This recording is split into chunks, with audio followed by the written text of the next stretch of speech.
Chicago, Senang. Book 2 tickets for us to Chicago, ASAP. Paano si Helen? At si Rod? Okay, fine. Kung hindi ka pa komportable sa magkaibigan, edi work friend. Kahit na anong gusto mong itanong, sasagutin ko. Nasabi mo na ang kailangan kong malaman, Ron. Wala akong magiging problema kay Rod, di ba? Wala kang dapat ipag-alala. Papaiwan ko si Matt. Just in case. Kailangan ba talaga natin itong groundbreaking ceremony? Special request na Auntie Salud. Hello, hello. Auntie! Hello. How do I look? You look interesting po. Oh, really? Photographers, come on, let's go. Milestone to sa trabaho ko. Lead architect ako sa sarili kong design. Lubay-lubayan mo na yang si Helen. Huwag mo nang gawin ito para sa kanya. Sinasaktan mo na lang yung sarili mo tuwing nakikita mo siya. Maayos kami magkatrabaho. Helen, dahil ba sa design to? Tayo pa rin. Hanggang sa dulo. Excuse me. Kailangan mo na umuwi dito, kuya. Hindi na maganda ang pagiging close nila. Pansin ko lagi kang pumapagitna sa amin dalawa ni Helen. So may intention ka nga. Bastos ka eh, no? May karapatan ako para isumbong yan. Rod, hindi ka magre-report. Mas papaboran siya kaysa sa'yo.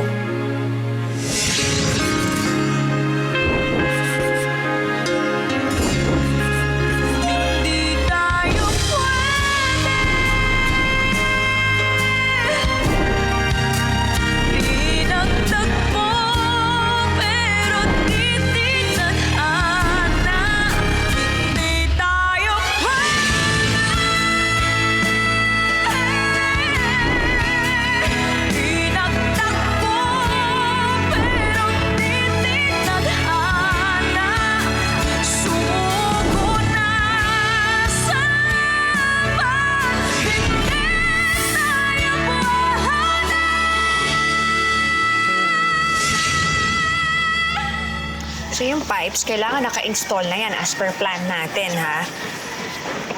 Any relocation? Pwede na kayo magpahinga. Gusto niyo, ha? Sana sinabi mong babalik ka para nasundo kita sa airport. Ayokong gambalain ka sa trabaho mo.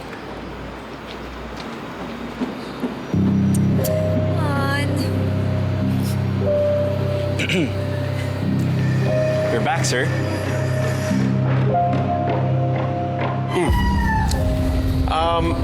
May I ask everyone to leave except for Rod, Matt, and Helen? Please.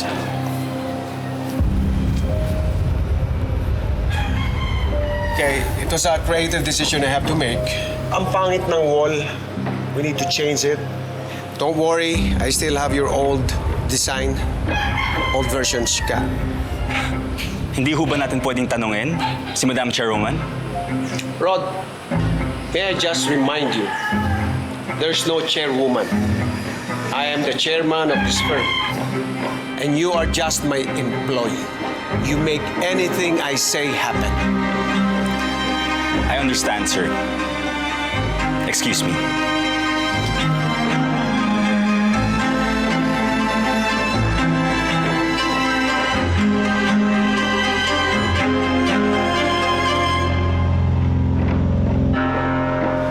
Sige, salamat. Pag-usapan na lang natin ulit sa susunod. Sige po, Architect.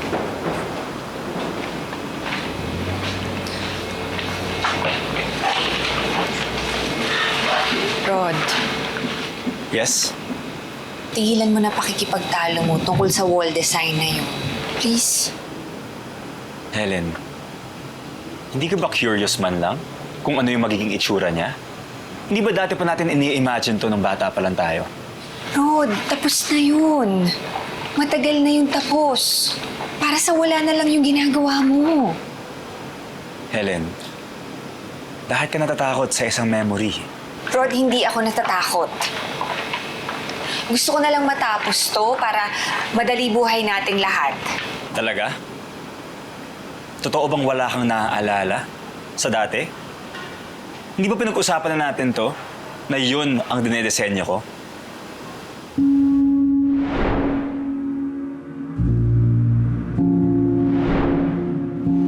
Rod, tama na please. Kasi sa tuwing pinapaalala mo, lalo lang bumabalik eh.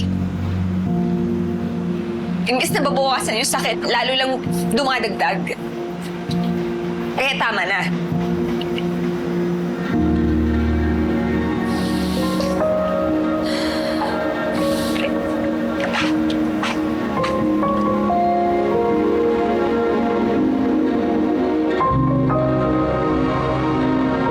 Lumalambot na sa akin si Helen.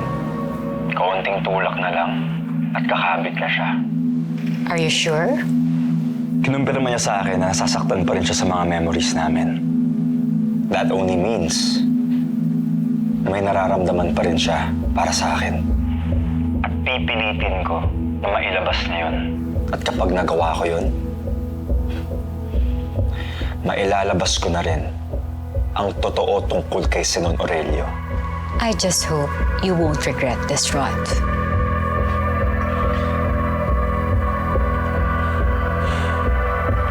I won't.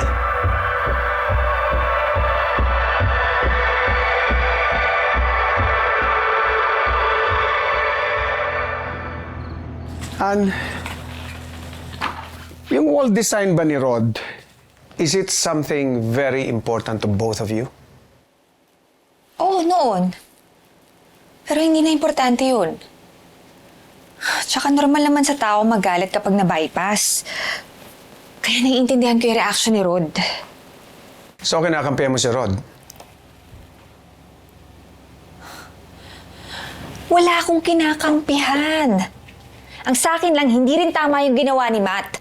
Making changes without Rod's consent, tapos yung pananapak niya kay Rod.